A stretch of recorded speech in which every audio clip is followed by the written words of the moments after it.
Ya pemirsa, Anda masih bersama kami dalam berita dan analisa.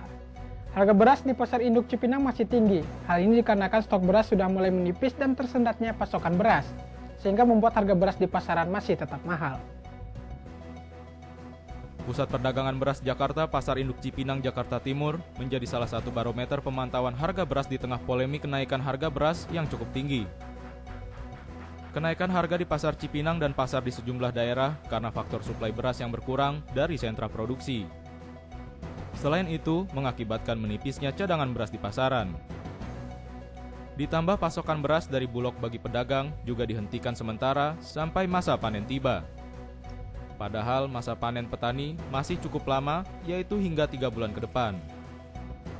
Salah seorang pedagang di Pasar Cipinang menjelaskan, harga beras untuk kualitas sedang mencapai kisaran Rp10.600 per 1 kg, yang semula hanya Rp6.800 hingga Rp7.400 per 1 kg. Sedangkan untuk beras berkualitas baik atau nomor 1 mencapai Rp12.000 hingga Rp13.000 per 1 kg, yang sebelumnya hanya Rp9.800 per 1 kg. Para pedagang ini mengaku sudah tidak ada stok beras lagi di Pasar Cipinang. Akibat kenaikan harga beras ini, penjualan beras di Pasar Cipinang mengalami penurunan. Mereka berharap harga segera stabil agar penjualan menjadi meningkat. Arina Nurrohmah, Eko Bayu Rianto memberitakan dari Jakarta. Pemirsa, di tengah kenaikan harga beras yang disebabkan menipisnya cadangan beras, Badan Urusan Logistik atau Bulog memastikan stok beras nasional masih mencukupi hingga masa panen 3 bulan ke depan. Meskipun persediaan beras menipis karena masa panen belum tiba, Bulog memastikan persediaan beras nasional masih cukup hingga 3 bulan ke depan.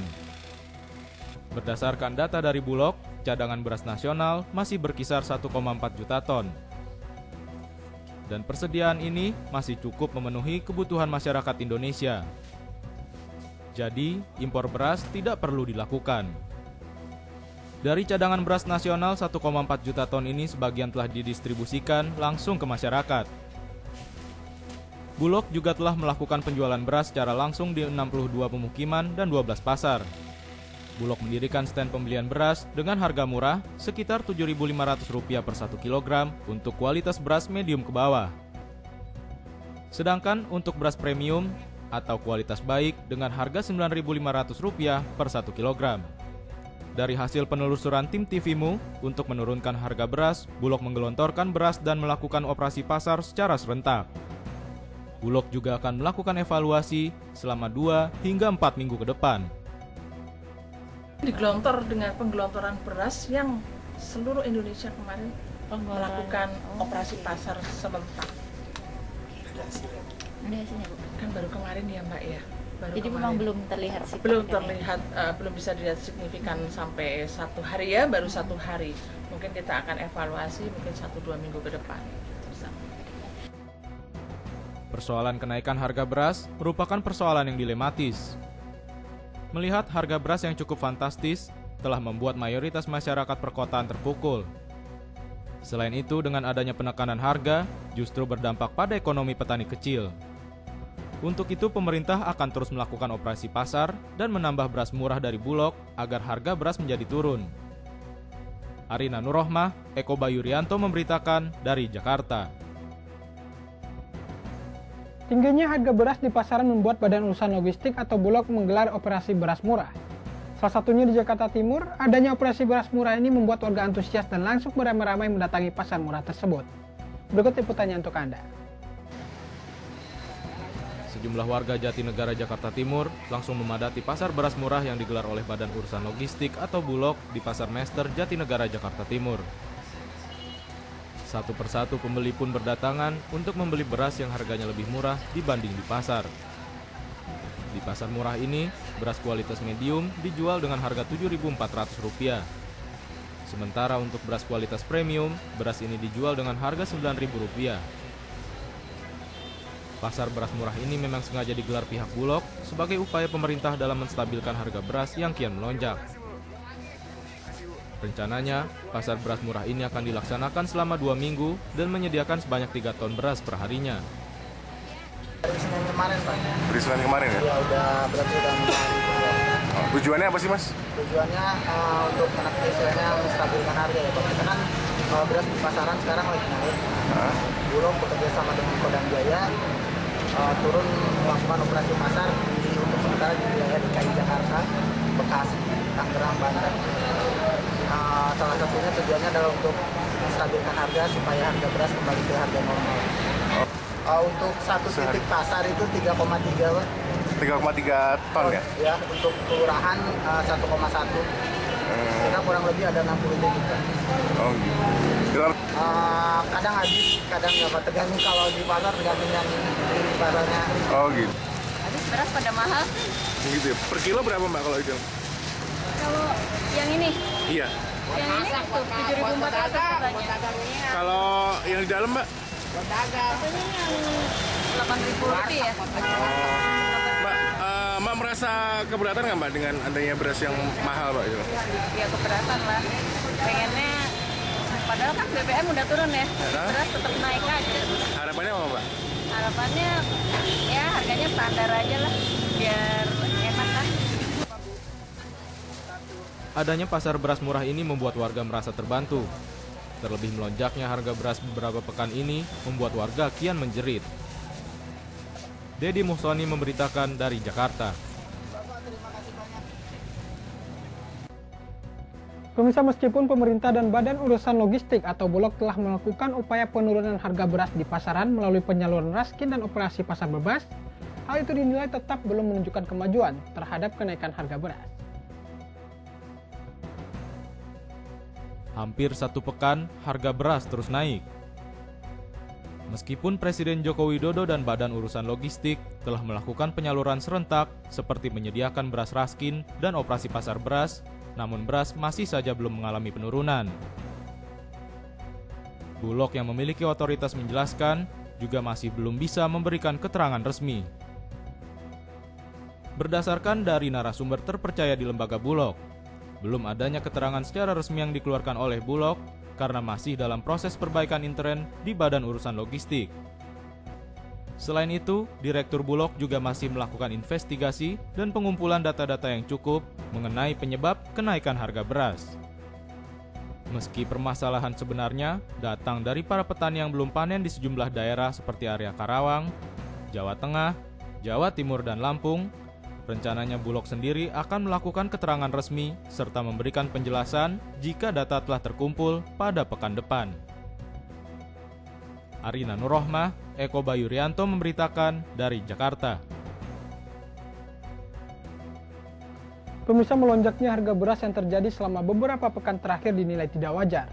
Naiknya harga beras terjadi diduga karena penyelewengan sejumlah pihak yang berkaitan dengan penyediaan beras. Lalu bagaimana tanggapan masyarakat? Berikut selengkapnya untuk Anda. Berdasarkan data Kementerian Perdagangan pada Senin 23 Februari 2014, kondisi pasokan beras yang masuk ke pasar induk beras Cipinang hanya sekitar 1.827 ton per hari. Pasokan ini berada di bawah pasokan normal yang biasa masuk mencapai 2.500 hingga 3.000 ton per hari.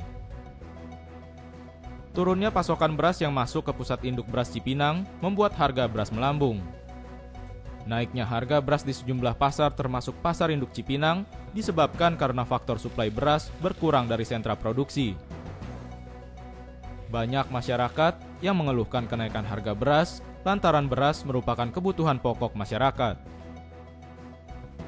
Ya, kalau saya sendiri sebenarnya untuk ini menetralisir aja, maksudnya jangan terlalu untuk tinggi harganya harus naik begitu, sedangkan masyarakat sini masih untuk itu merasa terlalu ini untuk mau makan juga di sini sudah pada semua perhitungan minim banget gitu.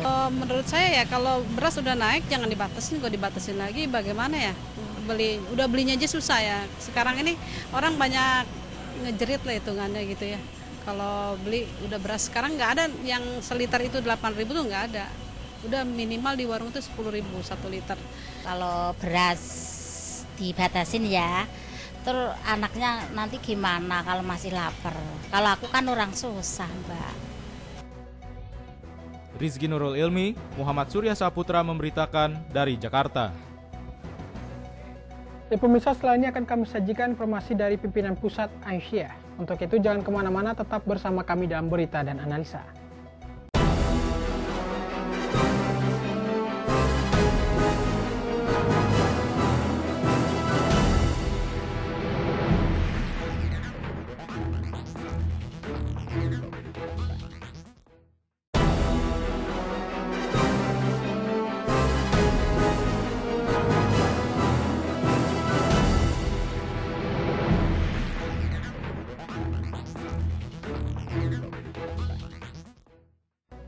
Ya pemirsa, terima kasih Anda masih bersama kami dalam berita dan analisa.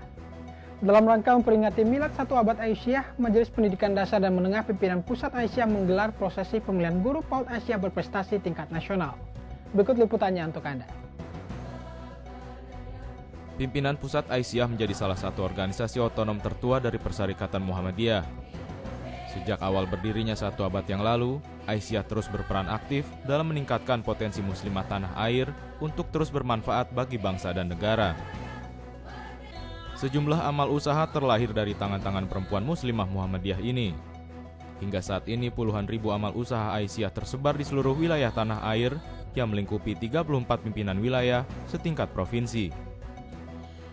Salah satunya adalah amal usaha di bidang pendidikan anak usia dini atau PAUD yang dikenal dengan Bustanul Atfal. Setidaknya, hingga saat ini terhitung sebanyak 13 ribuan Bustanul Atfal milik Aisyah tersebar di tanah air yang digawangi oleh para guru-guru kebanggaan Persyarikatan. Untuk mengapresiasi kinerja para guru berprestasi dari PAUD Bustanul Atfal Aisyah seluruh Indonesia, pimpinan Pusat Aisyah menggelar prosesi pemilihan guru berprestasi tingkat nasional yang digelar selama 3 hari di Bilangan Matraman, Jakarta Timur. Prosesi pemilihan guru PAUD Aisyah ini dibuka langsung oleh Ketua Pimpinan Pusat Aisyah, Profesor Dr. Hajah Masito Husnan. Maka dengan mengucap Bismillahirrahmanirrahim, acara seleksi guru PAUD berprestasi tingkat nasional tahun 2015 TK Aisyah Bustanul Atfal dalam rangka 1 abad Aisyah dan Muktamar Aisyah ke-47 yang temanya Guru PAUD Aisyah berakhlak mulia, mencerdaskan dan mencerahkan anak bangsa. Dengan ini saya nyatakan dibuka. Hadir selaku Ketua Panitia kegiatan ini, Dr. Chandrawati Arifin menyampaikan bahwa kegiatan seleksi tingkat nasional ini bertujuan untuk mengevaluasi kemampuan guru dan meningkatkan profesionalitas guru PAUD Aisyah se-Indonesia. Ini adalah acara yang luar biasa, di mana ada seleksi guru PAUD tingkat nasional dari Kowani, organisasi federasi dari 86 organisasi, di mana Aisyah adalah salah satu pendiri pada tahun 1928. Itu kita lihat bahwa kiprahnya Aisyah luar biasa. Nah, jadi kita harapkan nanti ini menjadi juga contoh untuk organisasi-organisasi. Selain itu, Wakil Ketua Pimpinan Pusat Aisyah ini juga menyampaikan bahwa yang terpilih nantinya menjadi guru PAUD Aisyah terbaik tingkat nasional agar dapat menjadi sosok teladan dalam melahirkan guru-guru berprestasi bagi pendidikan anak usia dini Aisyah di Indonesia. Iksan Marsa, Bambang Triwibowo memberitakan dari Jakarta.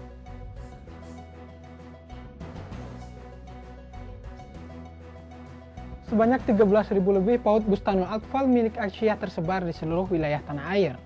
Untuk itu, melalui momentum seleksi guru PAUD berprestasi tingkat nasional ini, ditenggarai sebagai salah satu wadah meningkatkan kualitas PAUD Aisyah di Indonesia.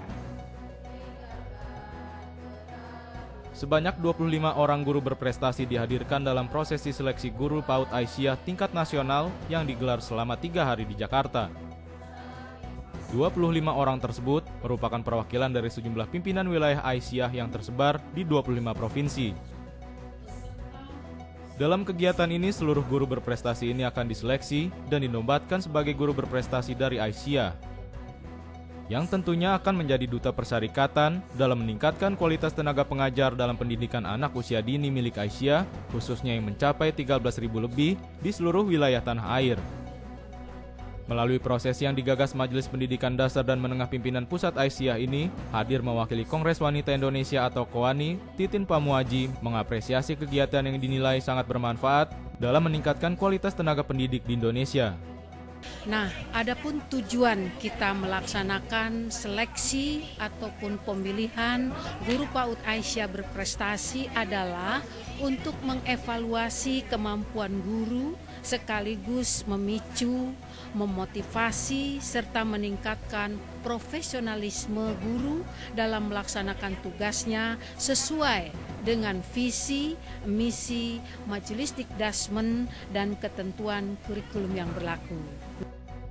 Ketua Pimpinan Pusat Aisyah Profesor Dr. Siti Masyitoh Husnan menyampaikan bahwa melalui kegiatan seleksi ini dapat menjadi wadah untuk evaluasi serta meningkatkan kualitas pendidikan anak usia dini atau PAUD Aisyah dapat terus berprestasi dan berkualitas. Tujuan utama itu kita adakan seleksi guru TK tingkat nasional itu adalah kita ingin melihat sejauh mana sih kualitas dari guru-guru kita untuk tingkat nasional. Ini kalau sudah terpilih itu kita akan tahu bagaimana kualitasnya begitu. Nah dari situlah nanti kita akan melihat di mana kekurangannya untuk menjadi lebih baik lagi.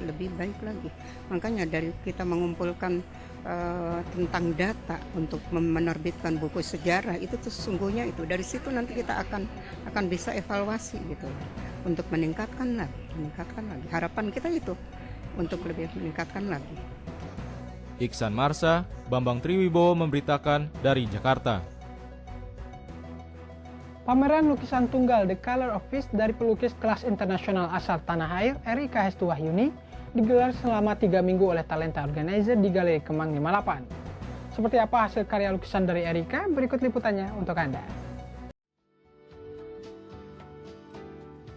Erika Hestuwahyuni, wanita kreatif asal Yogyakarta yang juga alumni Surikov Institute of Art Rusia, berhasil menangkap luapan rasa gembira untuk dituangkan secara apik ke dalam lukisan-lukisannya yang dipamerkan di Galeri Kemang 58 Jakarta selama tanggal 16 Februari hingga 8 Maret 2015.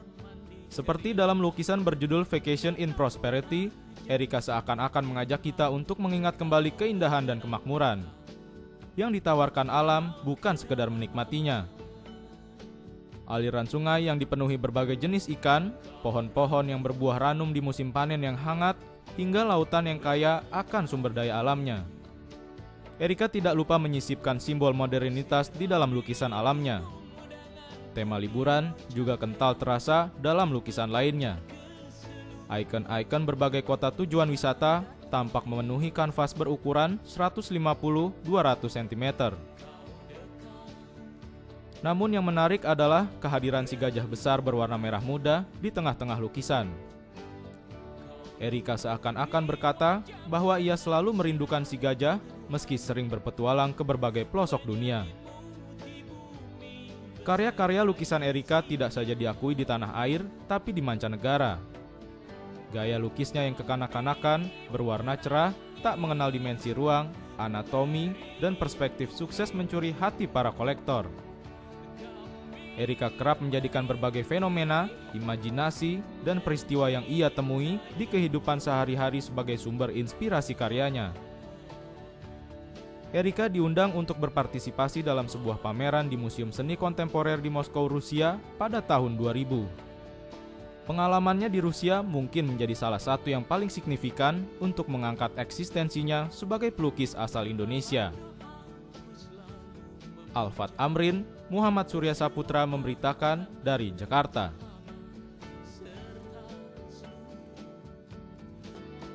Pemirsa, informasi tadi sekaligus menutup perjumpaan kita kali ini. Tetap saksikan berita dan analisa hanya di TVMU. Bersama saya Isa Marsha dan kru TVMU yang bertugas pamit undur diri dan terima kasih atas perhatian Anda. Salam pencerahan. Nasruminallahi wa barakatuh. Wassalamualaikum warahmatullahi wabarakatuh.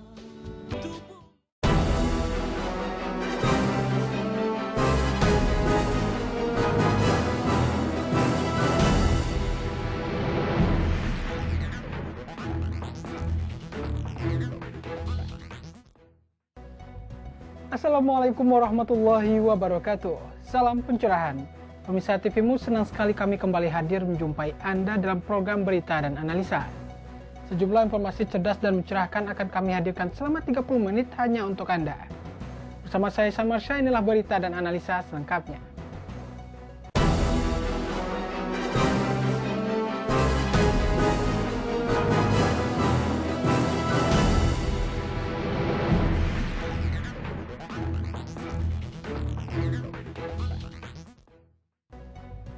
Pemirsa, Ketua DPRD DKI Jakarta Edi Prasetyo kecewa dengan sikap arogan Gubernur DKI Jakarta Basuki Cahayapurnama.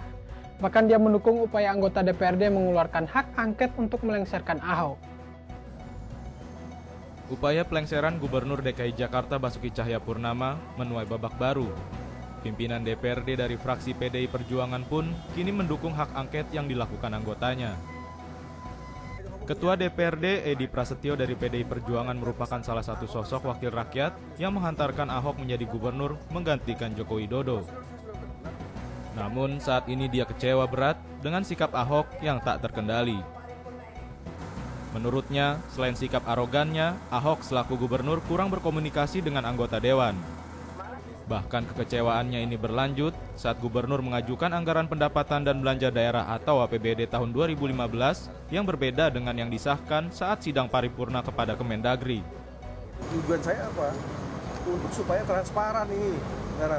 Tetapi jangan dong, kalau anggaran yang kita sudah setujui dan kita sedang bahas tiba-tiba nyelononglah APBD 2015 ke DDR yang kita nggak tahu.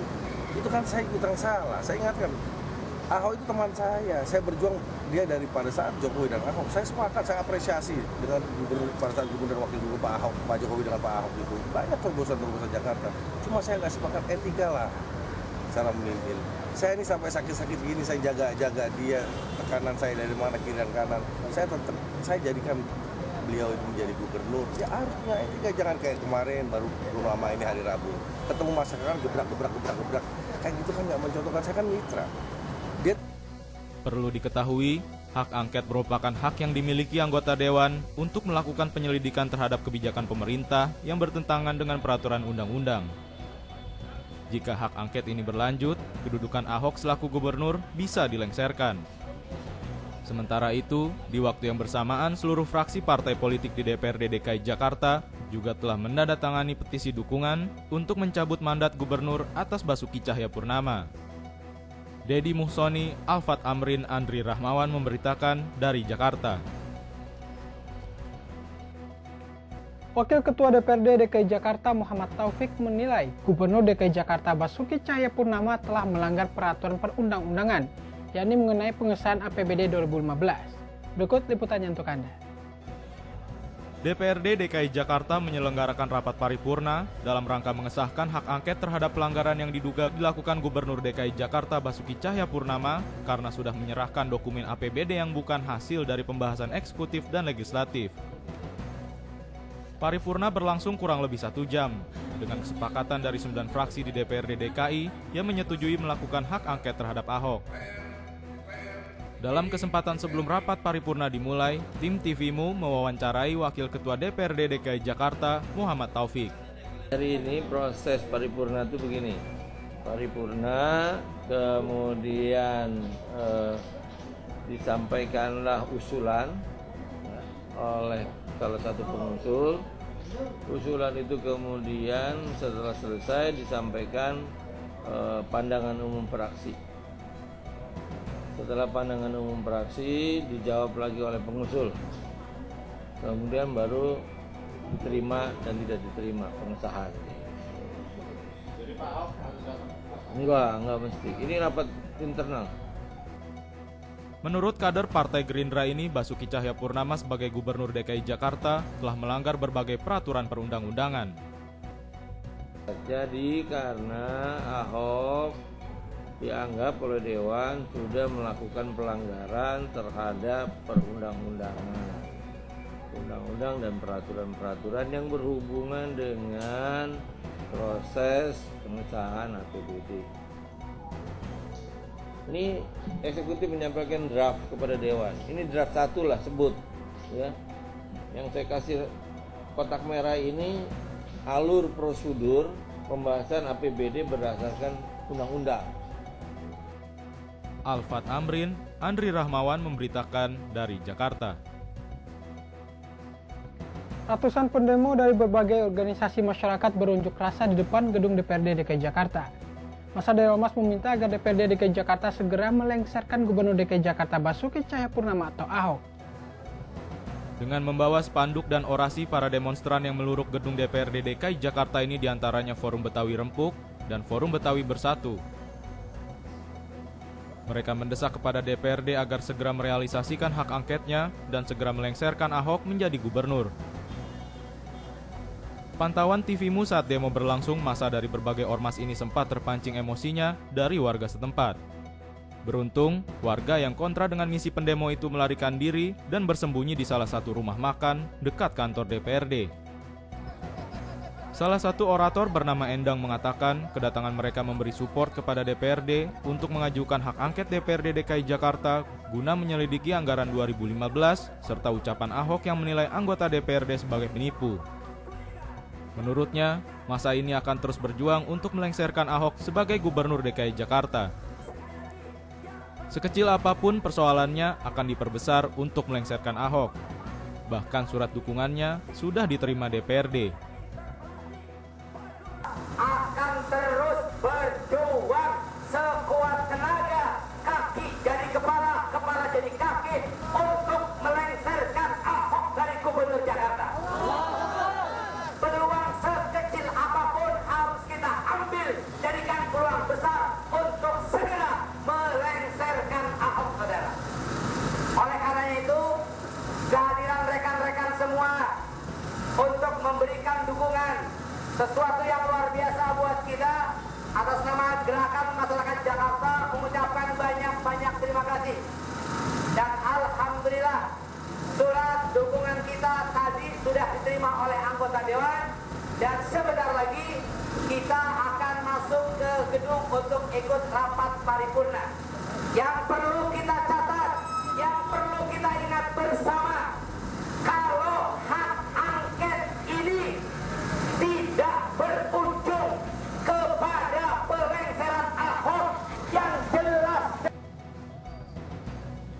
Meski aksi massa ini berjalan damai, ratusan petugas melakukan penjagaan ketat dan peralatan anti huru-hara pun sudah disiapkan. Akibat aksi unjuk rasa ini, Jalan Kebon Sirih menuju Senen pun tersendat.